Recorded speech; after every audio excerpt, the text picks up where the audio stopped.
Hi, I'm Conal Mullican, JP Morgan Merchant Services. We are the largest e-commerce acquirer in Europe, and at present my role is heavily involved in helping our merchants get ready for the PSD2 SCA requirements due in December 2020.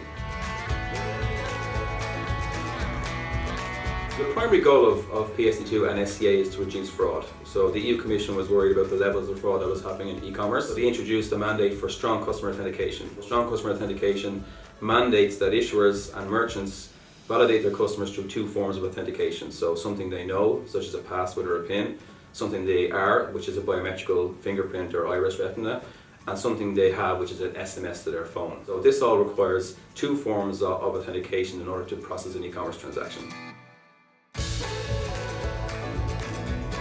Two impacts. One is the consumer impact. So as a consumer, we all buy things online through various mediums, and we'll be asked to authenticate ourselves online from going forward, which adds a bit of friction to the process. This in turn then worries merchants because they will have friction in the process in terms of cart conversion and possible drop-off from consumers. And any kind of change worries consumers and e-commerce merchants alike, particularly as December 2020 is peak season for retail.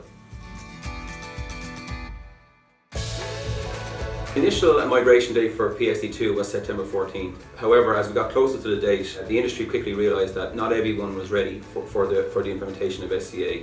It's a complex process. There's a lot of technical requirements involved. There's a lot of stakeholders involved in terms of issuers, merchants, gateways, acquirers like ourselves. In order to avoid a mass confusion, I suppose, a lot of declines, the EBA rightfully gave a migration period of up to December 2020 for the EEA.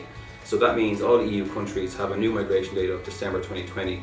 However, the UK have extended again further to March 2021.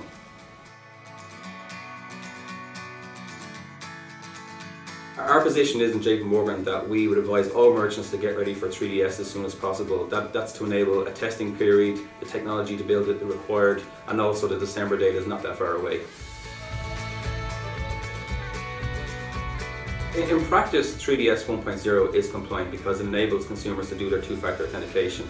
However, in reality, given the way merchants can sell through tablet and mobile optimization, 1.0 is not optimized for mobile or tablet at the moment. So moving to a version of 2.0 or 2.2 to enable e-commerce on mobile and tablet is the best way forward for our merchants. From our perspective, you have issuers, and issuers have consumers and cardholders that need to have two forms of authentication. And most issuers will have consumers that will be able to authenticate via an app or an SMS. However, there is a small cohort of customers that may not be able to do that via app or SMS. So the challenge for the industry now is to find a way of authentication that covers all bases and that covers all consumers. That's a key piece of work that's happening at the moment in the industry to make sure that 100% of all cardholders are able to authenticate in December 2020. The first thing they should do is plan to introduce 3DS 2.1 as soon as possible. So that would be source a provider for 3DS 2.1. Secondly then is trying to get the development build internally to roll that out. Thirdly is to test well. Tweak those test results as you get them in, and finally roll out before December 2020 so that there's a smooth transition before the due date. Any transaction below €30 is exempt from SCA. Secondly, MIT transactions or recurring or subscription transactions are also exempt from SCA.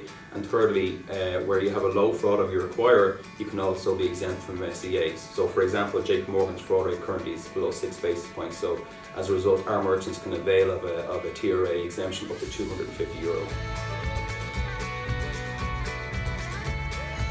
As the largest e-commerce acquirer in Europe, we work very closely with regulators, payment brands, payment gateways, and of course our merchants to help them prepare. We use a data-driven approach, so we help our merchants understand the various markets they're selling in, help them understand the fraud rates that they see in these markets, and help them introduce mitigated measures to help reduce their fraud, as well as help with testing on the 3DS protocols, and also roll out to 3DS in December 2020.